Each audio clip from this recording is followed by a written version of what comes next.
Hello everyone and welcome to एडुटैप।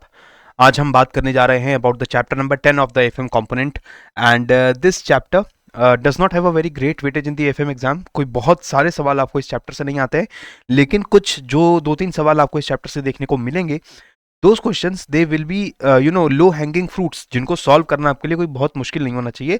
ये chapter एक theoretical chapter है, कोई बहुत ज़्यादा कंसेप्चुअल चीज़ें यहाँ पर आपको समझने के लिए नहीं है। सो आई अज्यूम कि इस शॉर्ट वीडियो के अंदर जो भी इन्फॉर्मेशन हम डिस्कस करेंगे उसको यूज़ करके you will be able to solve the questions related to this chapter.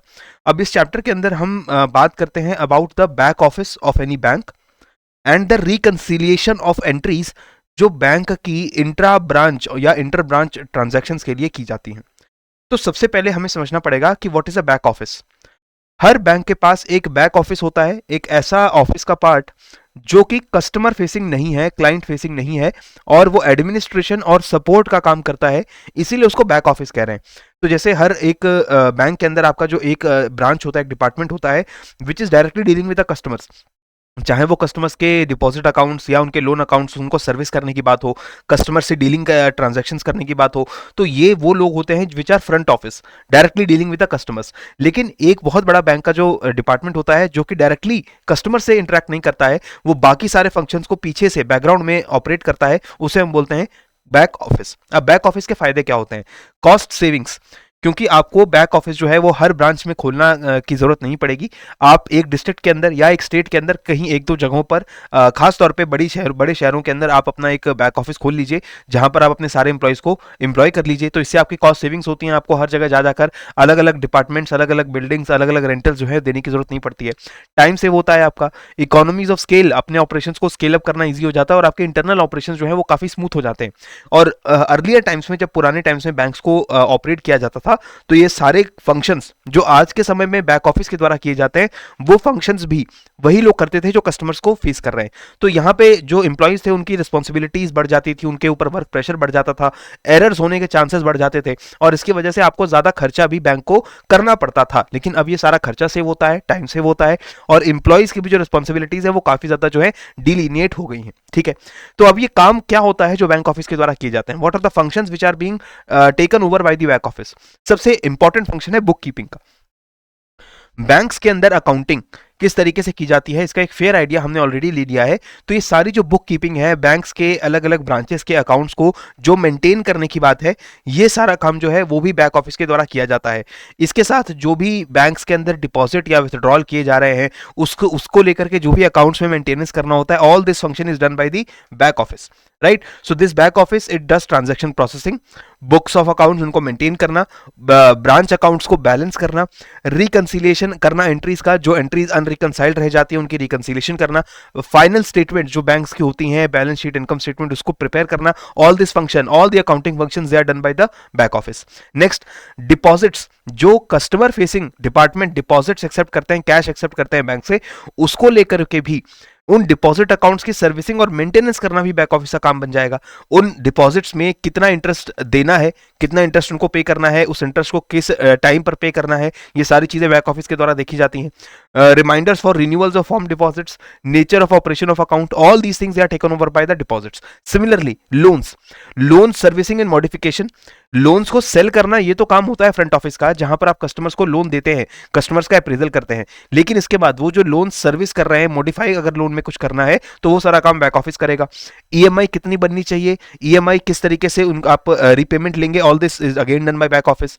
Posting of interest, कितना इंटरेस्ट आपके लोन्स के ऊपर बन रहा है और वो इंटरेस्ट आप अकाउंट्स में पोस्ट करेंगे, again done by the back office. All this thing it is done by the back office. बाकी दूसरे फंक्शंस है जैसे कि ऑनलाइन बैंकिंग में, इंटरनेट बैंकिंग में, जहां पर आप डायरेक्टली कस्टमर्स को फेस नहीं करते हैं, तो वो सारा जो मेंटेनेंस है सिस्टम का, आईटी सिस्टम का, that is again done by the back office. Clearing, cheque clearing करना, कार्ड बेस्ड पेमेंट्स को प्रोसेस करना, रेमिटेंसेस को प्रोसेस करना, everything is done by the back office. And finally regulatory compliance, again a very important function. Banks have to obey various rules and regulations जो government ने, RBI ने या जो है लगा रखी हैं, तो इन रेगुलेशंस को भी बैंक फॉलो कर रहा है नहीं कर रहा है, केवाईसी को फॉलो कर रहा है, ओम्बड्समैन के जो गाइडलाइंस है उनको फॉलो हो रहे हैं, कस्टमर ग्रीवेंस रिड्रेसल हो रहा है नहीं हो रहा है, ये सारी चीजें, even the audit which is done by the banks, everything is done by the back office. Okay, now back office का जो एक बहुत इंपॉर्टेंट फंक्शन है वो है रिकंसिलिएशन का। What are the reconciliation functions? Reconciliation functions are of different types, 5 अलग अलग तरीके के रिकंसिलिएशन फंक्शंस मैं यहाँ पर आपको दिखा रहा हूँ। First one is the reconciliation involving payments with intermediaries. Next is reconciliation of accounts with correspondent banks, reconciliation of accounts with RBI and other banks, जो दूसरे बैंक्स या दूसरे एनबीएफसीज के पास आपके अकाउंट्स हैं उनको रिकंसाइल करना, reconciliation of inter branch office entries, inter branch यानी एक ही बैंक की अलग अलग ब्रांचेस के बीच में रिकंसिलिएशन करना, and finally intra branch entries in सब system, within one branch अलग अलग डिपार्टमेंट्स के बीच में रिकंसिलिएशन करना। ये सारी रिकंसिलिएशन फंक्शंस भी जो है वो बैक ऑफिस के द्वारा किए जाते हैं। अब इन रिकंसिलिएशन फंक्शंस के ऊपर भी आपको सवाल आएंगे, एक एक करके let us learn about these functions. First of all, the reconciliation of accounts for payment involving intermediaries. Nowadays हमें पता है कि बैंक्स की काफ़ी सारी ट्रांजैक्शंस जो पेमेंट्स की जाती हैं उसमें थर्ड पार्टी इंटरमीडियरीज इन्वॉल्व होते हैं, जैसे पेटीएम, पेपैल, आपका जो है फ़ोन पे है, ऐसी बहुत सारी third party software companies, technical companies हैं जो कि बैंक्स के साथ मर्जर करके या बैंक्स के साथ कोई अंडरस्टैंडिंग करके पेमेंट के पूरे प्रोसेस को कंप्लीट करने का काम करते हैं। इवन टुडे जब आप यूपीआई ट्रांजैक्शंस करते हैं या फिर आप अपने ऑनलाइन अमेजॉन से आप अपना पेमेंट कर रहे हैं क्रेडिट या डेबिट कार्ड को यूज़ करके, तो आप ज़रूर देखते हैं कि वहाँ पर कोई पेमेंट गेटवे या कोई दूसरी जो एंटिटीज हैं वो पेमेंट के अंदर इन्वॉल्व रहती हैं। तो इन इंटरमीडियरीज के साथ भी बैंक्स का आपस में इंटरेक्शन और कम्युनिकेशन जरूरी होता है। तो जब भी आप पेमेंट कर रहे हैं यूजिंग एनी पर्टिकुलर एप्लीकेशन और एनी पर्टिकुलर पेमेंट गेटवे, तो वहां पर बैंक्स और वो पेमेंट गेटवे आपस में किस तरीके से बात कर रहे हैं, किस तरीके से आपस में कम्युनिकेट कर रहे हैं, that is again done by the back office. ठीक है, बहुत सिंपली आपको समझ आ गया।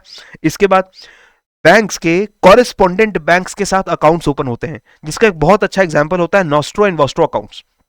फॉर एग्जाम्पल जो इंडियन बैंक्स हैं ऑब्वियसली वो दूसरे देशों के अंदर ट्रांजैक्शन करने के लिए हम यूज कर सकते हैं।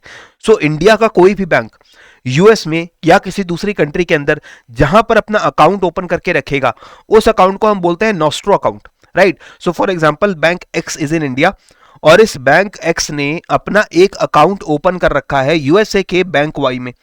तो यूएसए के बैंक वाई में जैसे बैंक वाई ने बहुत सारे कस्टमर्स के अकाउंट ओपन किए होंगे, एक अकाउंट उन्होंने ओपन किया है बैंक एक्स का और इस अकाउंट को हम क्या बोलते हैं, nostro account of bank x, right. और इस अकाउंट के अंदर जो पैसा है वो यूएस डॉलर की डिनोमिनेशन में जमा है। तो अगर आपको यूएस में कोई पेमेंट करनी होती है तो आप इस बैंक एक्स के पास जाते हैं और आप इसको लेटर से 1000 रुपीज पे करते हैं और आप कहते हैं कि 1000 रुपीज जो है अपना कुछ चार्ज वार्ज काट करके आप यूएस में मेरे सिबलिंग्स को या मेरे फैमिली मेंबर्स को ये पैसा जो है पहुंचा दीजिए। तो ये बैंक एक्स उसके बाद बैंक वाई को बोलेगा ये 1000 रुपीज अपने बैंक वाई के अंदर जो है डिपॉजिट कर देगा।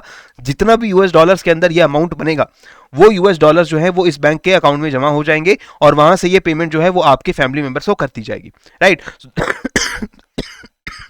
So this entire process, sorry, is explained in this particular process of correspondent banking, where bank A and bank B इनके बीच में एक कॉरेस्पॉन्डेंट बैंक जो है वो रहता है जो कि इंटरमीडियरी का काम करता है।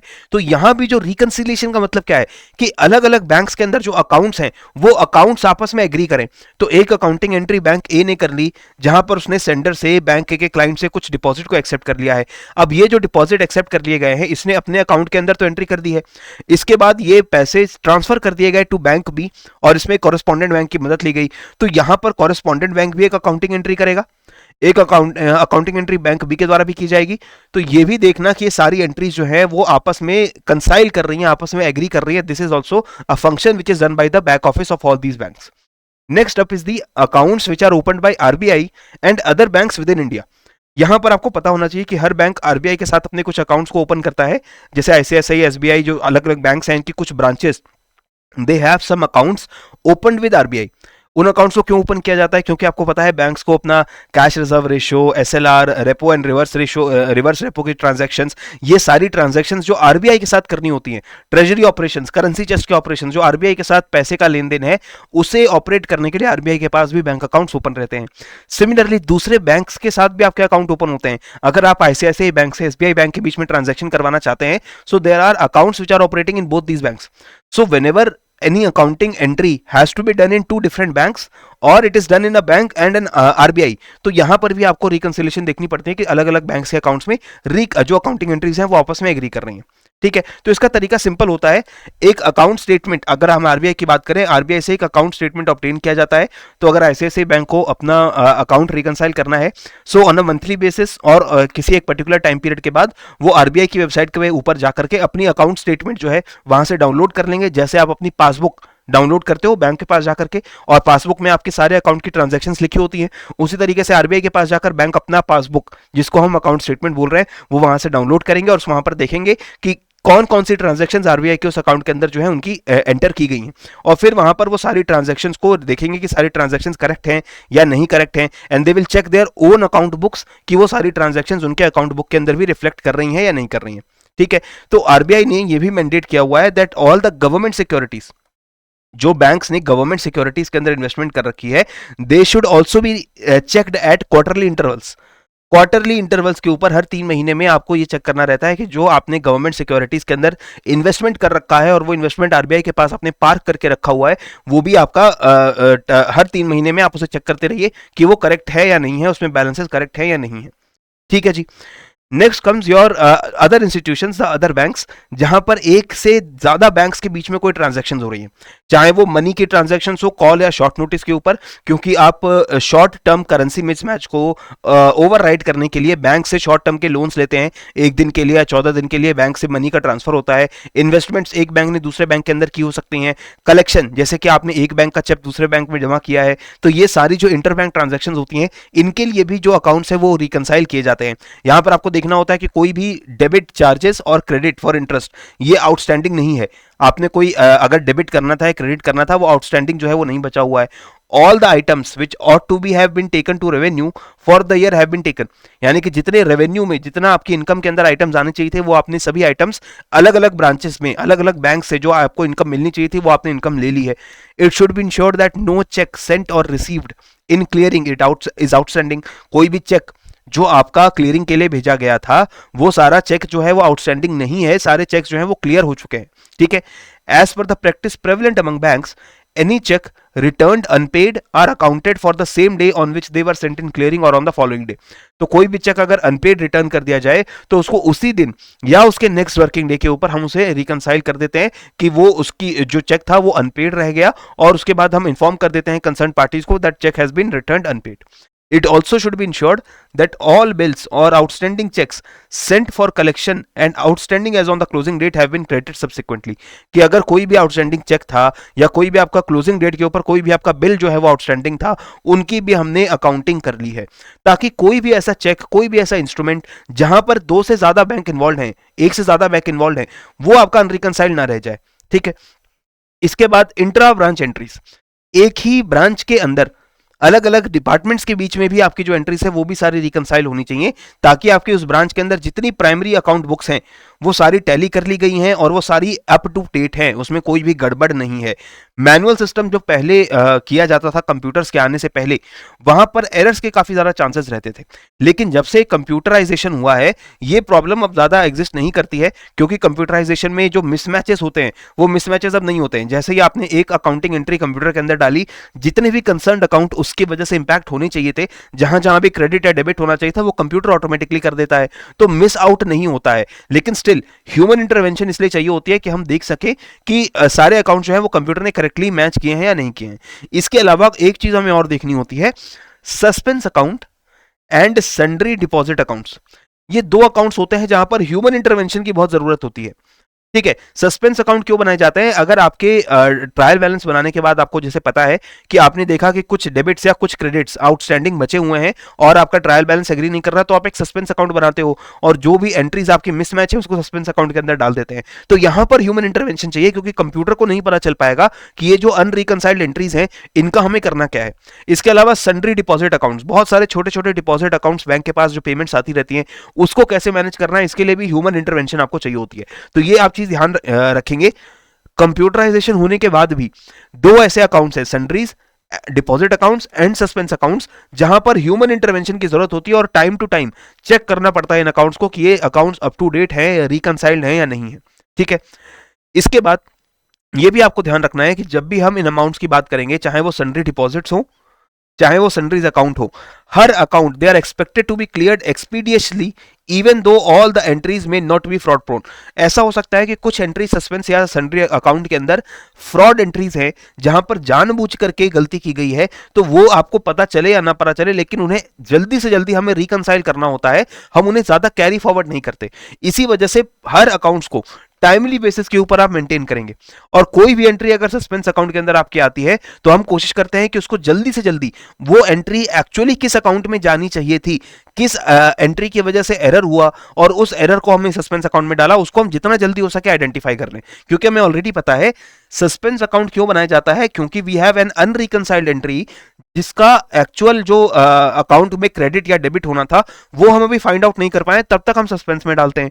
तो अगर कोई एंट्री सस्पेंस के अंदर आती है तो वो जल्दी से जल्दी हमें कोशिश करनी चाहिए कि वो एक्चुअली किस अकाउंट में जाएगी, वो चीज हमें पहले से पता चल जाए। ठीक है, तो ये सारी चीजें आपकी जो है वो बैक ऑफिस के द्वारा दोस्तों की जा रही हैं। और फाइनली कुछ क्वेश्चंस को यहां पर हम आंसर करते हैं, जैसे which one of the following functions in a bank is normally not performed by the back office. कौन सा फंक्शन बैक ऑफिस परफॉर्म नहीं करेगा? Reminder for renewal of term deposits, fix deposits या टर्म डिपॉजिट्स का renewal होना है, इसके reminders भेजने का काम करेगा या नहीं करेगा? Deposit of cash by customers at the counter, calculation and posting of interest in loan accounts, maintenance of general ledger and other books of accounts. जहां जहां भी बुक्स ऑफ अकाउंट्स की बात आएगी वहां पर बैक ऑफिस जरूर इन्वॉल्व होगा। अगर आपके लोन अकाउंट्स में या सेविंग डिपॉजिट्स अकाउंट के अंदर इंटरेस्ट पोस्ट करना है, वो अगेन काम कौन करेगा? बैक ऑफिस करेगा। रिमाइंडर्स भेजने का काम, स्टैंडिंग इंस्ट्रक्शंस को ऑपरेट करने का काम, ये सारा काम बैक ऑफिस का होता है। लेकिन कस्टमर से डील करने का काम जो है वो बैक ऑफिस नहीं करता है। So deposit of cash by customers, this the function not performed by the back office. Similarly, the problem about reconciliation at the branch level which has not been resolved by computerization. Computerization से कौन सी reconciliation की problem solve नहीं हुई है? Saving bank account की, current account की, draft issued accounts की, या suspense and sundry deposit accounts की? तो याद रखना है आपको, suspense and sundry deposit accounts, these are the two types of accounts जिनकी रिकंसिलिएशन आज भी मैनुअल इंटरवेंशन के बाद की जाती है। Clear? So this was all discussion that we had to do about this chapter's first part, that is the reconciliation and the back office functions. Next video के अंदर हम इस चैप्टर का जो सेकंड पार्ट है उसको हम लोग डिस्कस करेंगे और इसके साथ ही चैप्टर भी हम लोग कंक्लूड कर लेंगे। तब तक पढ़ते रहिए, बढ़ते रहिए। जय हिंद एंड जय भारत।